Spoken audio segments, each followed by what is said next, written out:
high corn. So I'm ready to go here, and Dan, you can take it away and share with us some of your thoughts. All right, and appreciate everybody being on. I'm going to share with you what I know, and you're also going to hear some questions that I have. But you know, I was introduced to the concept of interseeding about 5 years ago. Got to know an agronomist up in Quebec, and they were having some good success with it. And part of the work I do is Oregon Ryegrass Commission is one of my clients, so I was very interested in it. And I went up there for 4 years, you know, because I've been trained. You can't have anything competing with the corn. It'll take the moisture, it'll take the nitrogen. And I kept waiting for them to crash and burn. And finally I said, you know, there's something to this. And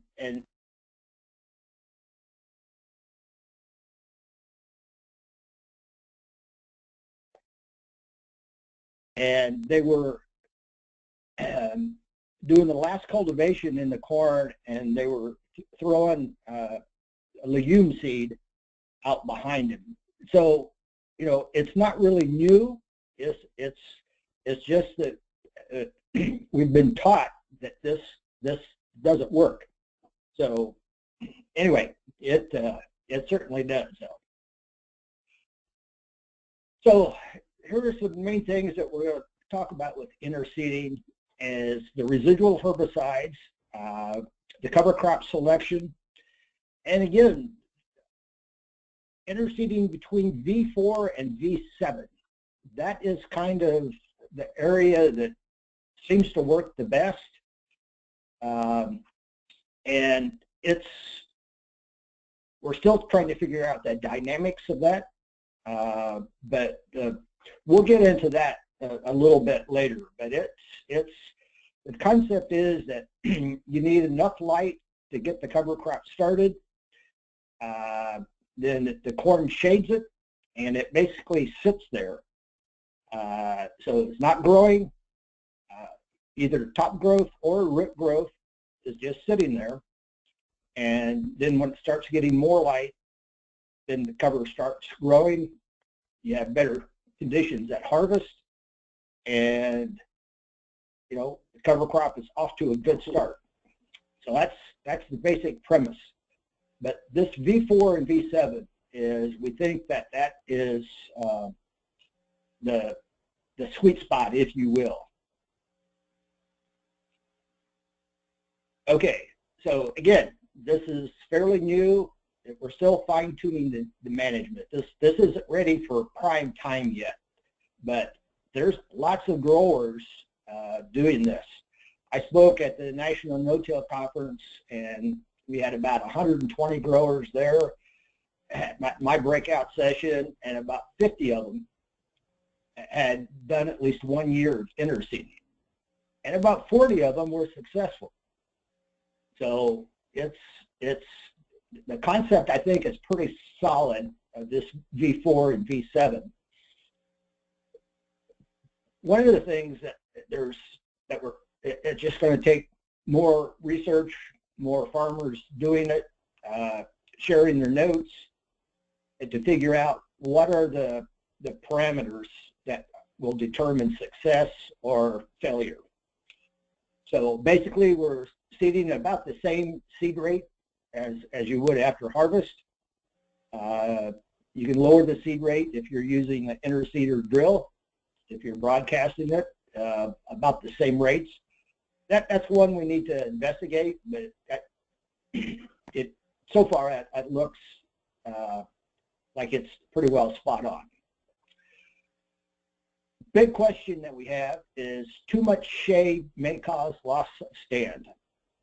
We'll go into that in a little bit later, but we've lost the stand in some plots in August. It just, you know, was it too much shade? Well, it wasn't lack of water, because we had some that were irrigated, and we still lost it.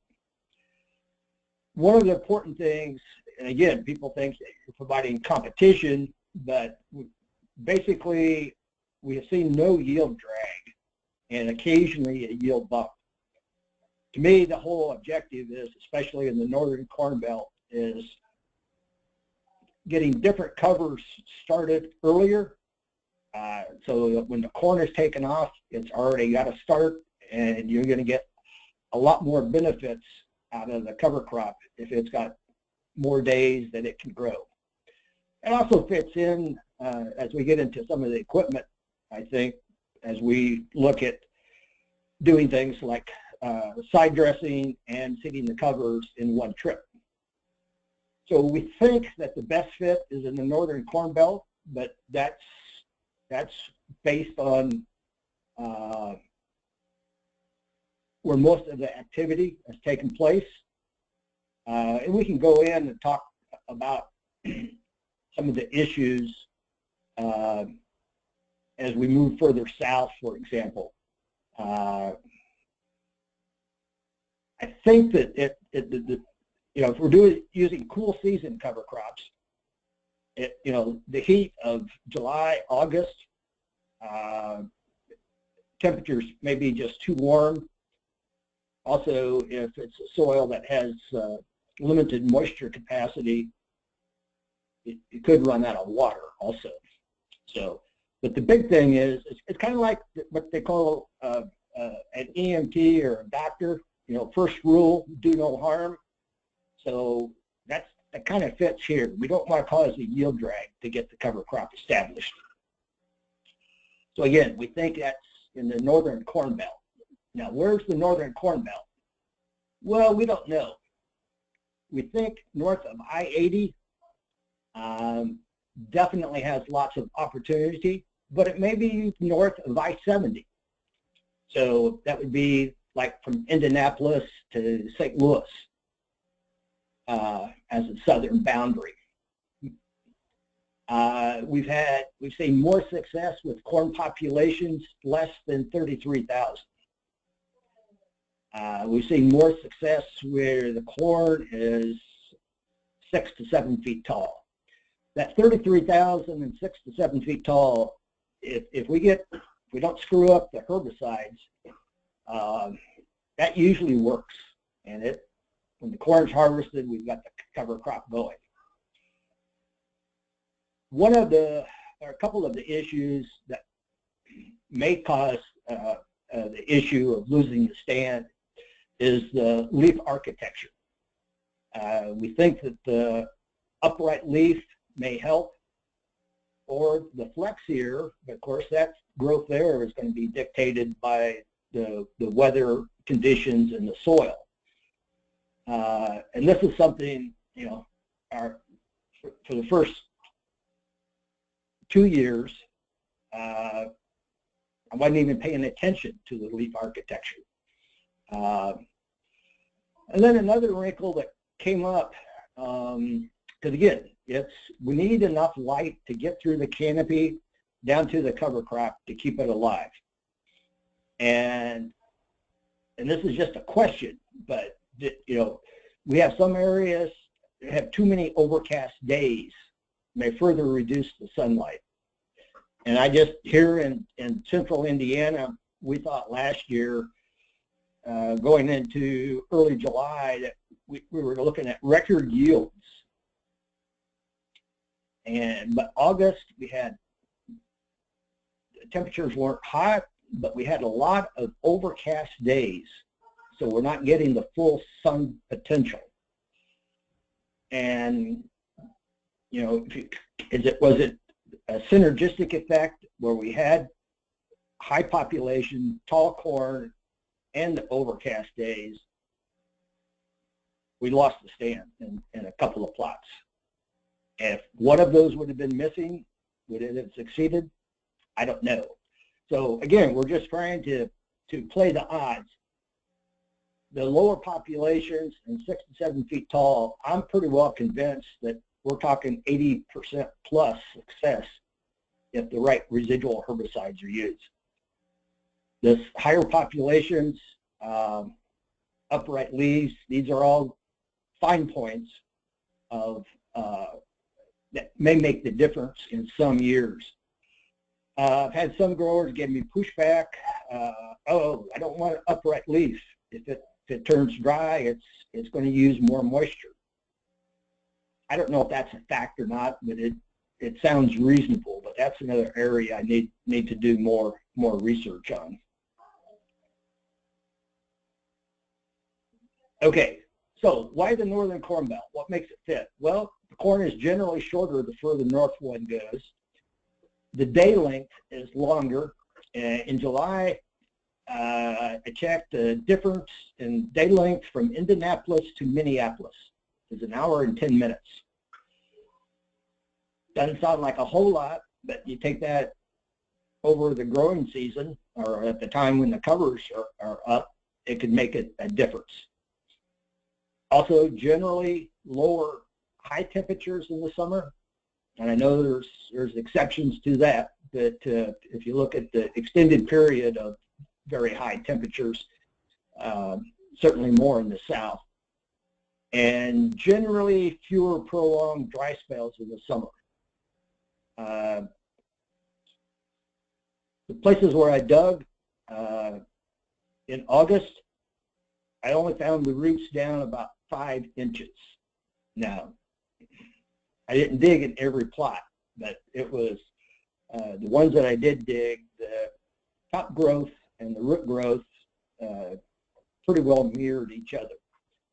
And you know, if the plant is in a dormant or semi-dormant state, it's got limited energy, so it kind of makes sense that, you know, it's in this pause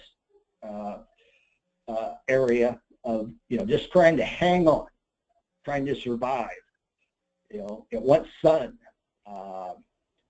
So anyway, that's the observations, the conclusions that I've come up with. So this picture is hairy vetch. This was in a Flexier hybrid that was about 6 feet tall. Worked very well.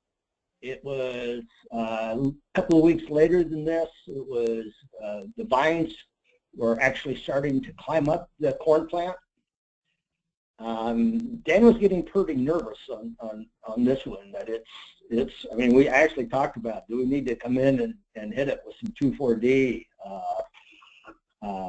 You know, it started blooming, and basically what we found is there's no difference in yield with this.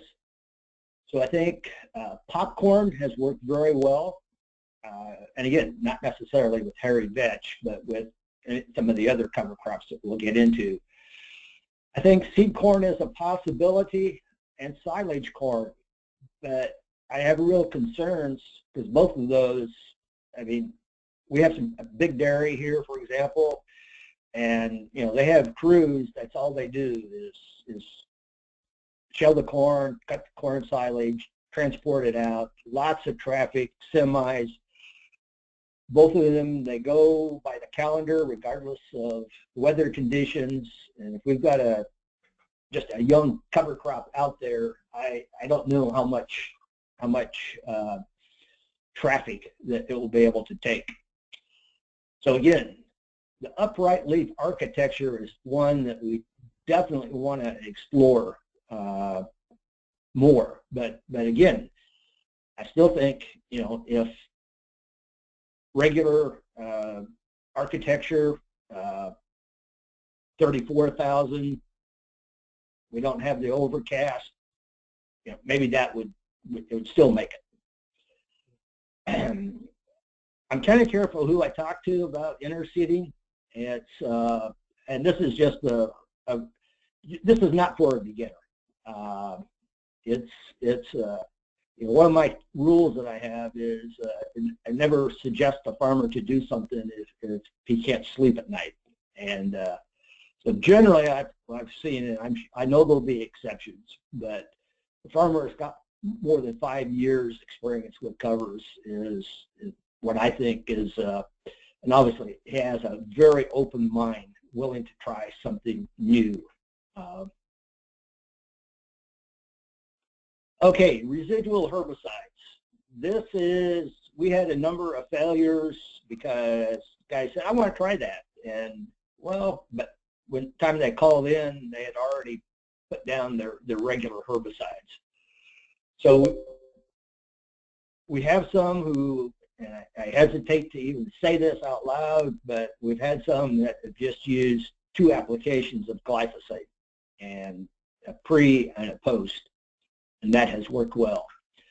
Bill Kern at Penn State has probably done more, has more good information on this.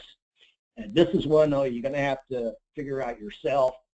But if you look at the grass legume brassica mix, products like Resolve, Bases, Sharpen, again, all of them short residual.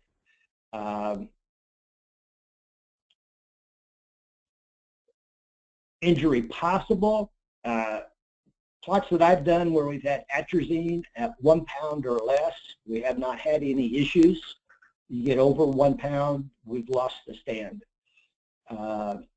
Outlook, Metribuzin, Harness, Degree, Banville Clarity, Impact, Lotus. Those are just some of the products. And if you're just using the grass, there's other ones that you could add. The same with the legume, the brassica mix. But I've done enough work on residual herbicides that affect cover crops, either aerial seeding or with a high clearance. Here in Indiana, we typically start about August 20th with seeding with air or high clearance equipment. And what we've seen is we always, you know, it's got to have either some moisture in the soil and or a decent rain afterwards to get a stand. Sometimes we don't get a stand, but typically it comes up and either dies or it remains viable, but it doesn't make it through the winter. And we think it's the herbicides, and it's, you know, you start looking at this, what's the mode of action? Like the atrazine, less than 1 pound. Well, yeah, but if that probably won't work if you have a pH greater than 7.5. So you got some of these other aspects. And this is definitely, I think, one of the more confusing parts that folks have. They don't want weeds out there, but it's and what I've observed, and this is, I wasn't even looking for, but where we had the cover crops with, you know, especially if we use it as a pre, typically what it is, they use one of these as a pre and then come back with Roundup or Liberty, depending on the type of corn that you have, with a post. I don't like 2 applications of glyphosate. It's breaking the rules as far as I'm concerned, as far as potentially developing resistance. And so definitely like multiple modes of action. But again, their rationale was, well, they wanted to make sure that their residual herbicides was not one of the factors that caused success or failure. I'm sure these are just some of the products that are available. I put in here the Penn State's where you can get the document improving the success of interseeding cover crop in corn. Again, very readable. But remember, the residual herbicides, you know, 1% organic matter soil, 4% makes a difference. How much clay is in the soil, the CEC of the soil, all of these factors, rainfall. You know, it's very complicated to know. What I'm saying is, it's herbicide you use could work 1 year and not the next year, and especially where some of those products go back here, where injury possible. These are the ones that it's under normal conditions, however you describe normal conditions, you should be able to get by, but there's always those exceptions. Okay, so what covers? Well, our initial thinking was it was annual ryegrass is fairly shade tolerant, but we've had good success with annual ryegrass, crimson clover, red clover, daikon reddish, rapeseed, hairy vetch. We've had some guys use a mixture. We've had some who use some warm season. And I have personally no experience at all with the warm season. I know one grower in Iowa had good success with cowpea. So, but I want to try some warm season, but it's, again, I need to be confident myself. We don't want the cover crop to compete with the corn. And we think that the shade is the key, but as we use other cover crops, it's, you know, we need to share information to figure out what works and what doesn't work. So anybody have any other suggestions on potential cover crops? Now, Steve, you're going to disappoint me if you don't have some others. So I'll tell you what, Lauren Steinegge just joined. I see, Lauren, I don't know if you want to chime in. I know you weren't here at the beginning, but I know you've done some interseeding, so if you want to unmute yourself, and I think it'd be good for us to hear what you're seeing is working. If you're there, if you can do that, Lauren, feel free to pipe up. There you go. Good morning. Hey, Lauren. I didn't hear minutes here. I'm here now. We're playing electrician, so. What's working in West Union, Iowa? I like what I'm seeing out of the vetches. I like what I see out of rape and all that. Radish is really thriving. I pulled annual ryegrass out, except for where we're going to go to beans. And clovers is a crapshoot right now. Some years they work, some years they don't. We've been trying about every clover out there. We throw 3 different clovers every year. Lauren, tell me why not annual ryegrass in front of corn? Last year is the first year we actually got it to overwinter since '02, and you know, we've had 2 mild winters in a row. I think, you know, last summer it got tall enough where it laid down and the worms took it down. I think it's there this spring, but I'm not sure yet. You know, we were just white up until, what's today, Tuesday? We were white until Saturday again, so.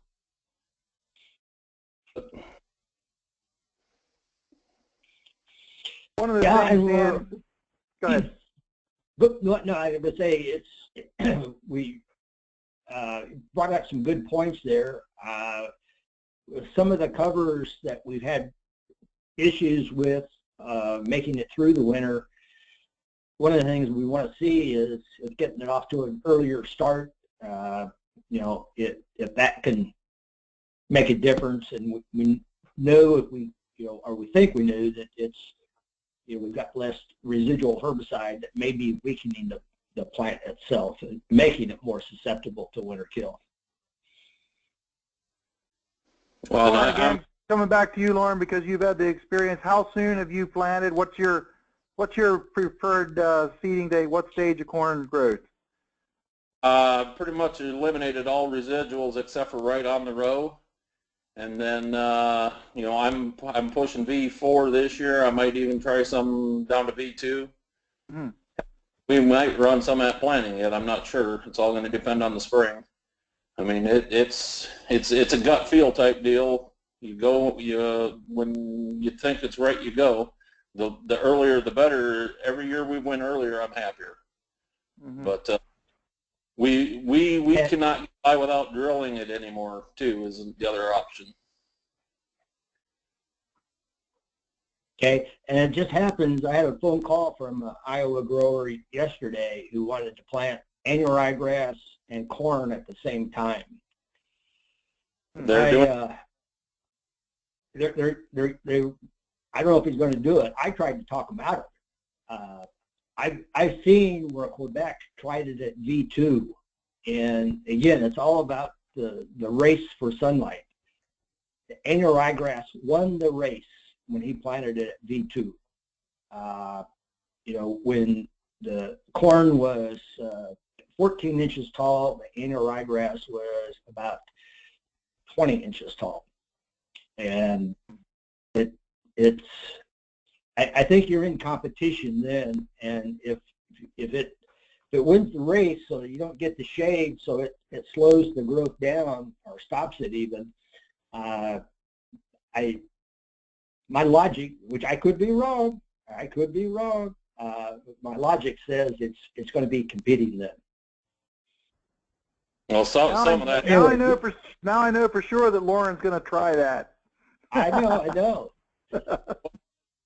Some of that would come back to, well, my question be, where did he place it? You know, if it was in the corn row, yes. I mean, you know, but I've got inch row band clean, so I'm not too worried about competition. You know, we've been trying to figure out how to monitor the moisture with the clovers, and that we're actually bringing moisture up and sharing with the corn. Right. Well, I'll just say that's been a theory that's been a theory out there, and it comes back to, why do we not get yield hits, which everyone expects when we're growing another plant with our cash crop? And there has been a theory I've heard, and that there's this concept called moisture sharing or something, whatever you want to call it. I think it's also a part of just the diversity of species and everything, but it's just something interesting that we'd like to figure out eventually so we can better manage it. Yeah, and I think that you've always got more potential to be successful doing some things that we think we can't do. If you've been in I'll call it a mature system, so you've been in no-till, cover crops, whatever, for, you know, I'll just use 5 years, but we got the soil biology churning. That, I think, could be a game changer. But I go back and I'll see if I can find that picture of where they planted it at V2, and it was with the broadcast spin spreader. I'll show it later too.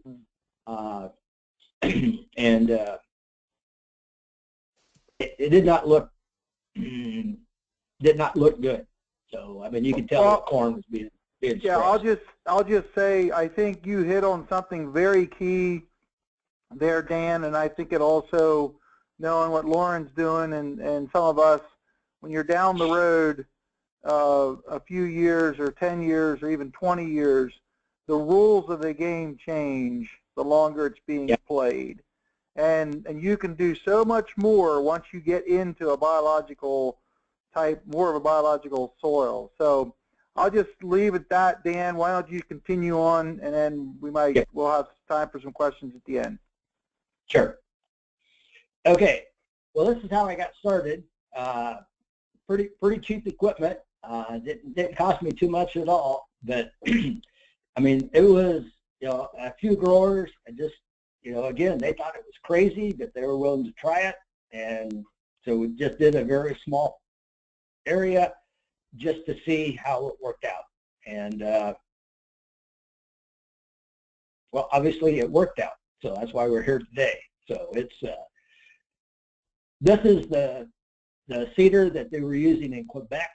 So they again, V4 to V7. I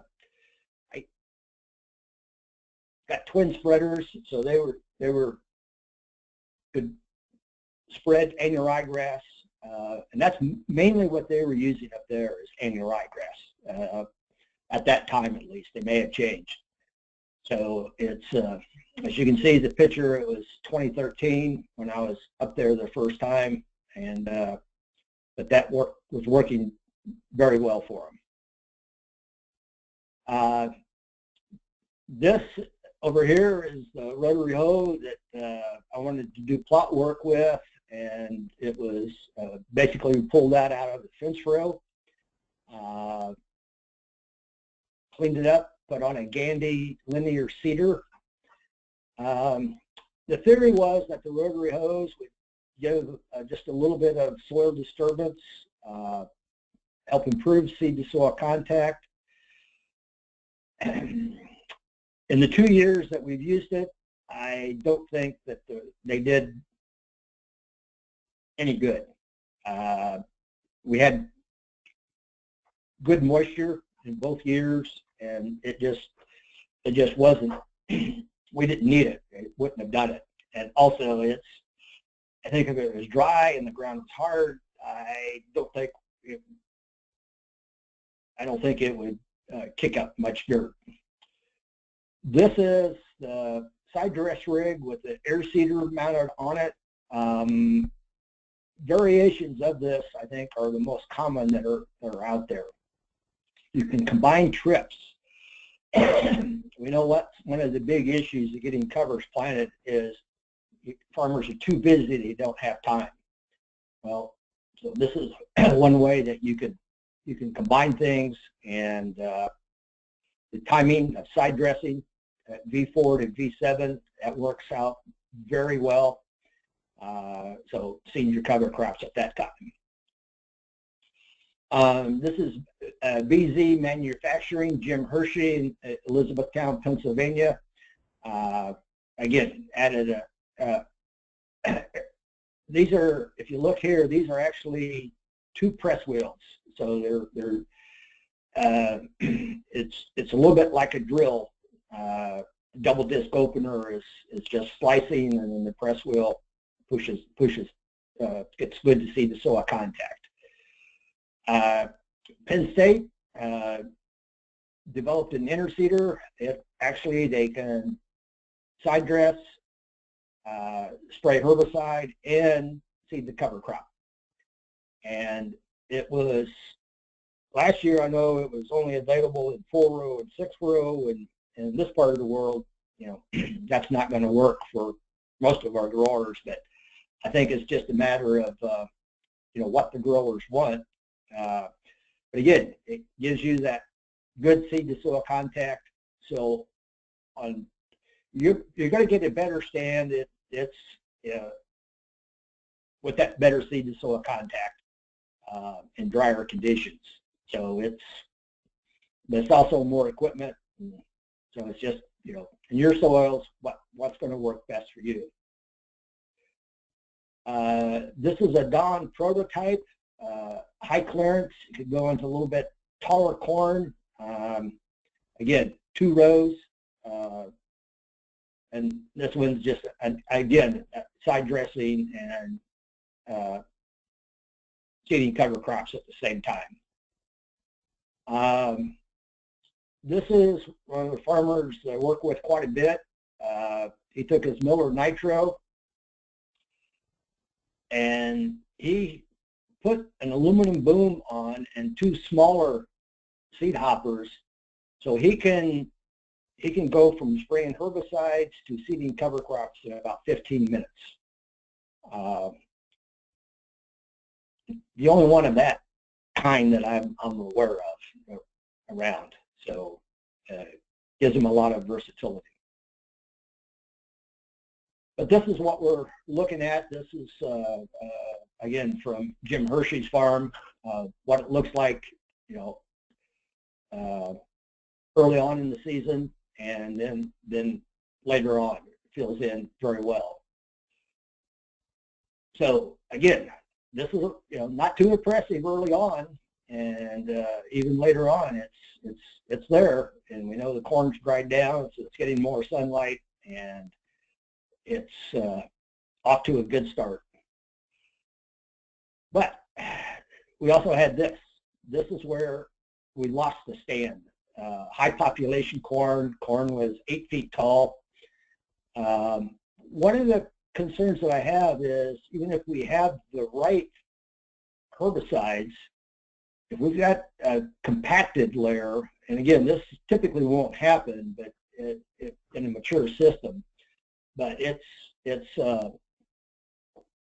I got looking into this when we had some failures with aerial seeding, and it was like there was enough moisture to get it started, and there's a question of, did herbicide was leached down a little bit, in the soil, hit that compacted layer, and it just stopped. And then when the roots got down to that layer, it took up the herbicide. So again, this is just more testing that we need to do.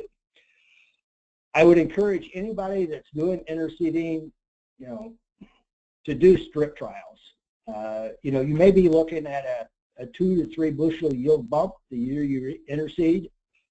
I've seen as much as 15 bushel with hairy vetch in a mature system. But many times those yields, if you do comparing one field or even take a field and split in half, there's too much noise. There may be other factors that affect a yield difference. So strip trials, I think, are the only way to really learn. For example, we're going to do some additional testing here, plant 30,000, 32, 34, 36, and maybe with different leaf architecture. Gets complicated real quick, but those are the questions that we need some answers. So I say this is pretty experimental, but in some cases, what I described before, Northern Corn Belt, population less than 33,000, I think it's going to work very well. So this is, again, just west of Chicago, what it looked like. It went 5 weeks without rain in July and August, but it still worked out very well. And so again, great potential for the Northern Corn Belt. I guess, when I threw out that I-80, I-70, further south, it was just a question with you don't have that extra length of days, you have more heat, may have more dry periods in the summer that can cause issues. And but I've been concentrating where I thought it would work, and haven't gone down to try it. I need to do that this year on some areas where we think it won't work, and see if we can be surprised. So again, that was it. It's again little advertisement for my firm. Do a lot of work with basically cover crops, no-till, soil health is kind of areas that I'm focusing on. So with that, Steve, I think we got time for some questions.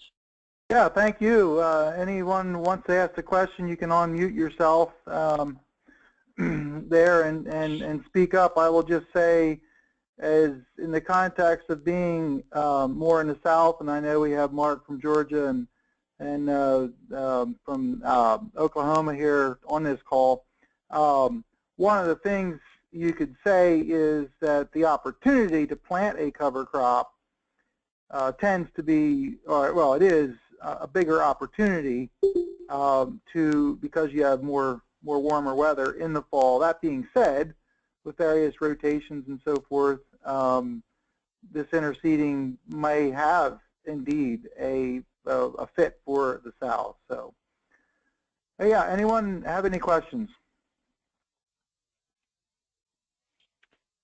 Well, I'll throw one out. I've had folks ask me with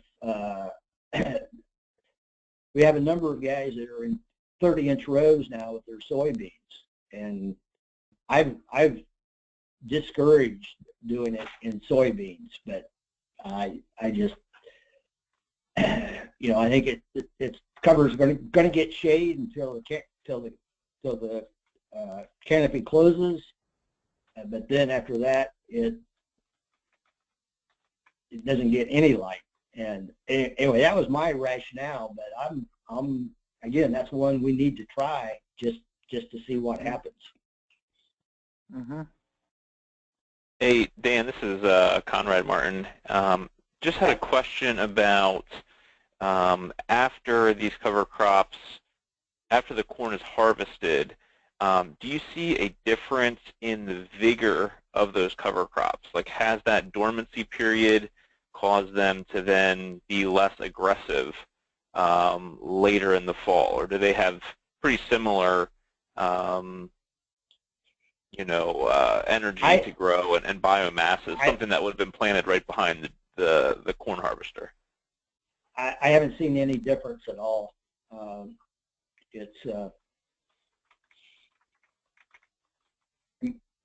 I'll add that to the list to look a little closer, but I sure haven't seen anything. And we had a healthier cover crop just post-harvest, looked good going into the fall.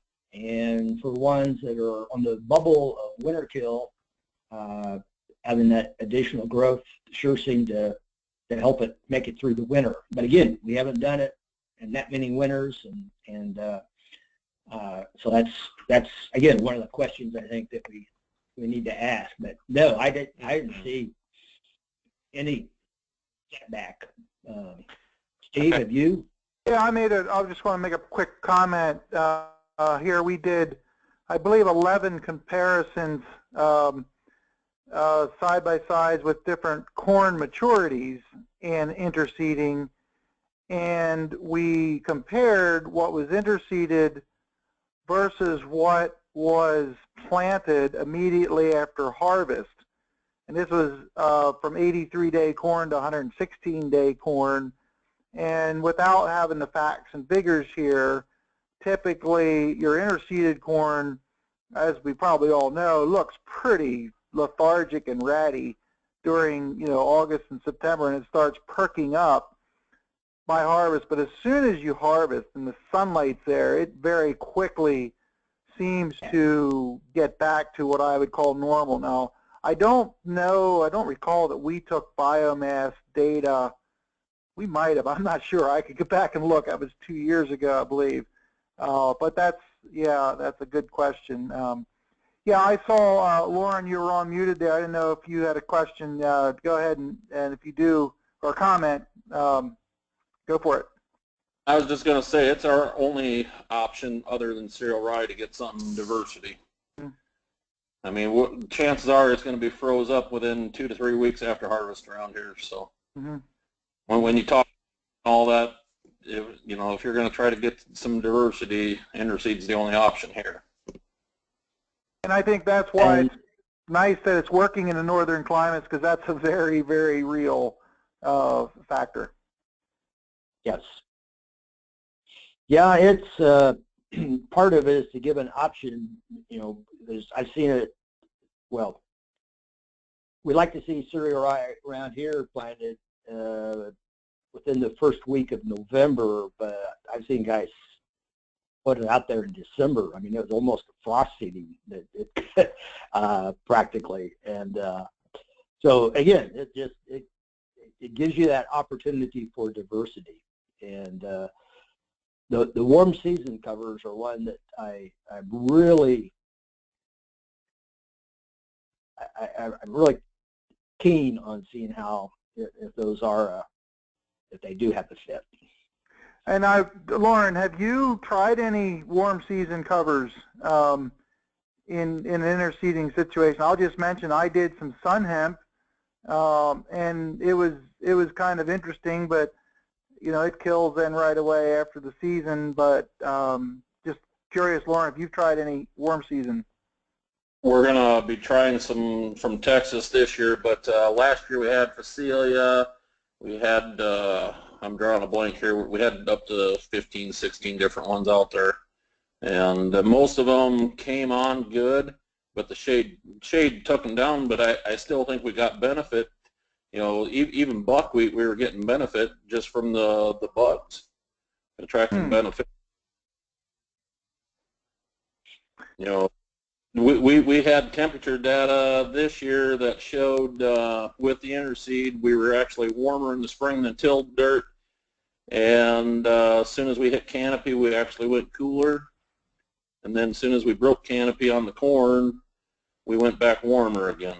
But my biggest concern with this one seed I'm going to try now is the germination is 75 degrees, and last year we never got above 75 degree soil temperature. Hmm.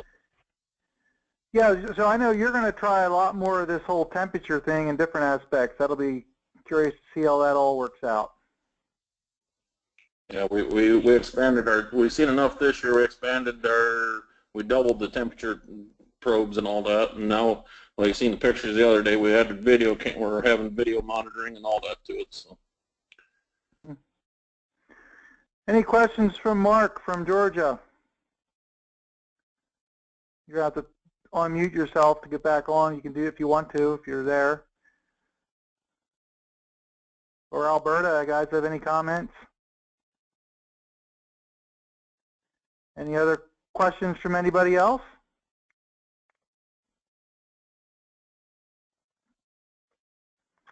Well, I'll tell you, I really appreciate you guys taking time today. I feel like even in our discussion here, there's some helpful things. I know I was taking some notes myself because I'm actually speaking on interseeding next week in New York State. So, Dan, I'll probably take some of your notes here and use them.